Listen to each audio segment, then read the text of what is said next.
Hello guys, সবাইকে আজকে একটা নতুন ব্লগ নিয়ে চলে আসলাম। কালকে কিন্তু ছিল হোলি, আর তার আগের দিন আমরা ন্যাড়াপোড়া করেছি। একটা ছোট্ট ক্লিপ তোমাদেরকে দেখিয়ে দিই। পড়াচ্ছে আমাদের ন্যাড়াপোড়ার আমি যখন আসি তখন সব তারপরে কিন্তু আমরা কালকে খুব এনজয় করেছি ফ্রেন্ডসদের সাথে। ভুল হয়েছে আমি তো নিচে হ্যাঁ সব চাপে নষ্ট হয়ে যাবে।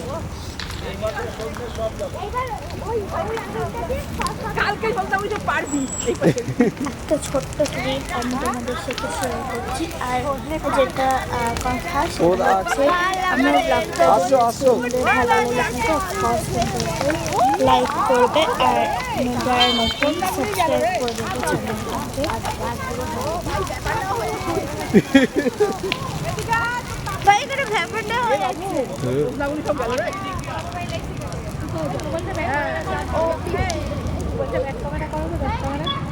আর গাইস, কালকে কিন্তু হঠাৎ করে কল আসলো আমার একটা পার্সেল। আমি এই প্যান্টটা অর্ডার করেছিলাম, সেটা চলে এসেছিলো। আর এদিকে আমি একটা থালা গুছিয়ে নিয়েছি।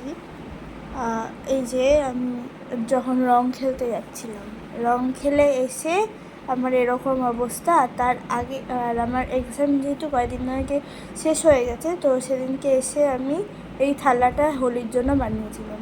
ফ্রেন্ডসদের সাথে কিন্তু কালকে আমি বিশাল এনজয় করেছি। দেখতেই পাচ্ছ আমার হালাক কি হয়ে গেছিলো। আমরা এরকম পাগলামও করেছিলাম। আর লাস্ট ফিনিশিং তো আমার হোলি খেয়ে আমাকে এরকম মানে এত বাজে একটা লাগছিলো। এই যে আমরা সব ফ্রেন্ডসরা মিলে হোলি খেলেছি, আর আমাদের কালার দেখতেই পাচ্ছ সব একেবারে নোংরা হয়ে গেছে। এসে কিন্তু চান ঠান করে আমি আর একটু হোলির রং মেখে কিন্তু একটু ফটোশ্যুট করে নিয়েছি, আরও অনেক ফটো তুলেছি। তারপরে আমি কিন্তু চলে গেছিলাম আমার দিদার বাড়িতে, কারণ ওখানে ছিল কিন্তু পুজো। ওখানে রাধা গোবিন্দর ভোগ দেওয়া হয়েছিল, তো আমরা ওখানে গিয়েছিলাম। আর এই এক দুটো ফটো তোমাদের কাছে শেয়ার করছি। Thank you. আজকের ব্লগটা এত